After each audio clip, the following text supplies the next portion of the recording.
You know, it was dawn, it was a little dark. So they didn't rob us, but they tied a boat with theirs. And at that night, you know, I remember I was holding my son. I went up to the top of the boat to get some air. And I was thinking, I don't know what they're going to do to us. Some of the pirates could speak Chinese, chiu chow. And we had Vietnamese Chinese in our boat too. They used the language and asked them, what you guys going to do to us? Are you going to rob us? They said, no, we're not going to rob us. We rob you guys. But I knew we're going to get robbed again. If they don't rob us, why they pull us with them? And we didn't know where did they pull us to during that night.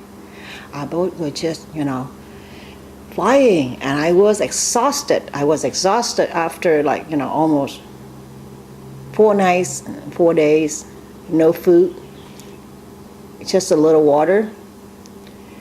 So I decided to wrap my son, and we went up to the upper deck, and lying down, look at the sky, look at the stars, and said, okay, let's just put our life in God's hand.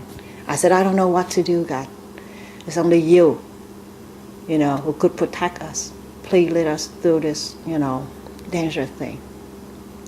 And I went into sleep. I was exhausted. I didn't sleep either. I didn't have much sleep either. How could you sleep in a boat like 3 meter wide, 11 meter length, with 91 people in there? How could you sleep? And at that night I couldn't stand no more. So I dozed and, you know, I slept, and I said, oh, I don't care no more, you know, because what can I do, you know? And I slept for a while. When I woke up with the noise, you know, and I opened my eyes, and it was one morning, still not really bright yet. They already jumped in a boat, searched everybody, people. This time they put all the men in the refrigerator where they store ice for the fish. They took off their shirt. They only allow them one short and put them in there because they're afraid the man is going to fight back. There were 45 men in my boat. They had only one gun.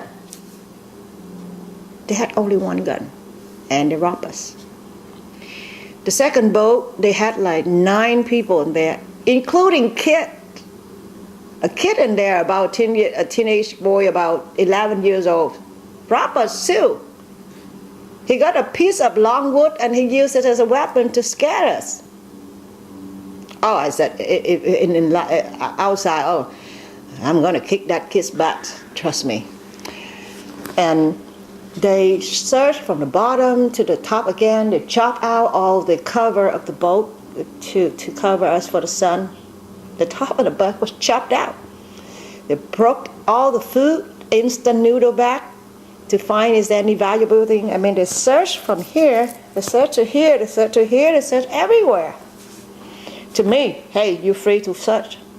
I only got one piece of necklace that was hidden in my son's shorts.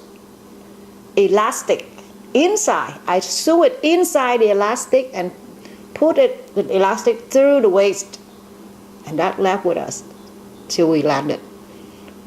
Only little gold for us to survive, because I know as soon as I touch the land, my brother in West Germany will send me money to live for you know, for a while. So I didn't bring any, except that I didn't bring any valuable thing. And after they robbed us, they led us back to our boat. They dumped all the oil into the ocean, our oil for the engine. They dumped all the water in the ocean. They took the GPS, you know, thing that to locate the direction from our boat. They seized that. Everything was gone, and they gave us back the ice. We had to store those ice in the oil tank, and we had to drink water mixed with oil and fish smell to survive. And they released us. A couple of hours, we got robbed again. And later on, I learned that is Thailand Bay. We were in Thailand Bay. The water is so calm. You could jump in and swim. We saw dolphins, we saw other fishes, follow our boat while we didn't get up yet. We wouldn't, get up yet. A couple hours, we got up again. And this time, because of one girl in my boat who resisted to the search, every time pirate touched her, she was 18 at that time. Every time the pirates searched her, she yelled. She resisted. She doesn't want them to search her. And when they get in, I was on upper deck holding my son, sitting there. I saw everything. They searched me. I said, okay, here, search my son. Okay. They didn't find a necklace, And to give me back my son, and they searched the girl, and the girl just kept yelling. They slapped her right away, just slapped her real hard. And they said something in Thai, but I didn't understand. But they were mad. They were mad. At first, I don't think that they're gonna rob them, or they're gonna rape them. They were searching, but because they were the third one, there's not many things left for them to search.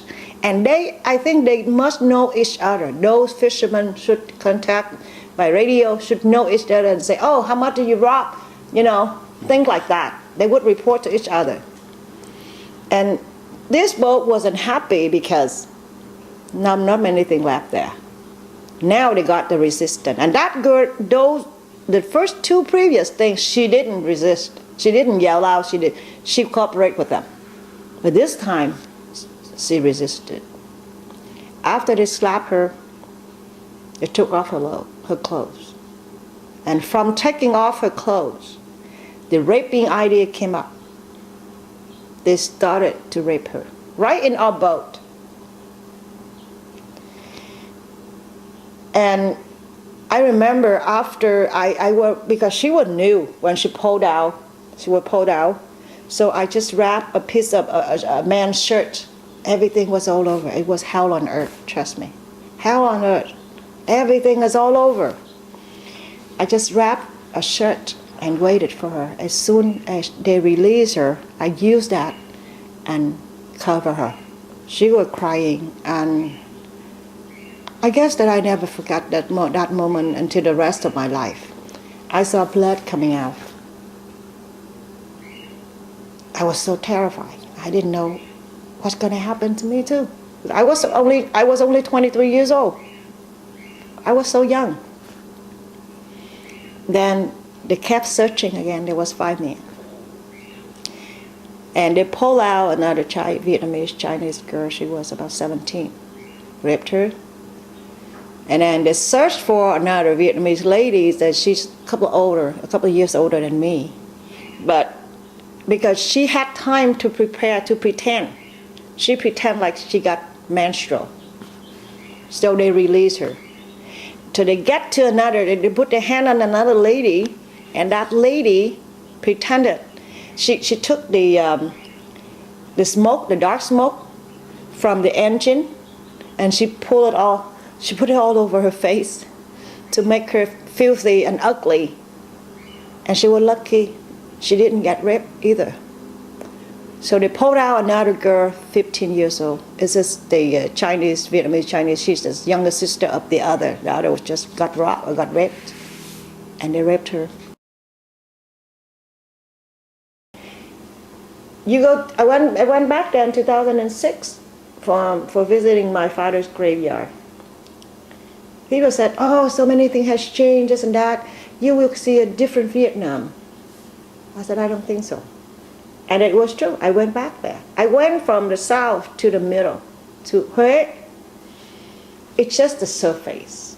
You see people selling, buying things, people doing, people look better. But if you go deeper into the village, to the villager, you talk to them, you see the kid there, then you will see, the society is so bad. So bad, even worse than before. And they said, oh, the communists been telling the North Vietnamese people, oh, the American did that, the American did this to our country, harming us, you know. But they are the one that kill the future of our people, of our country.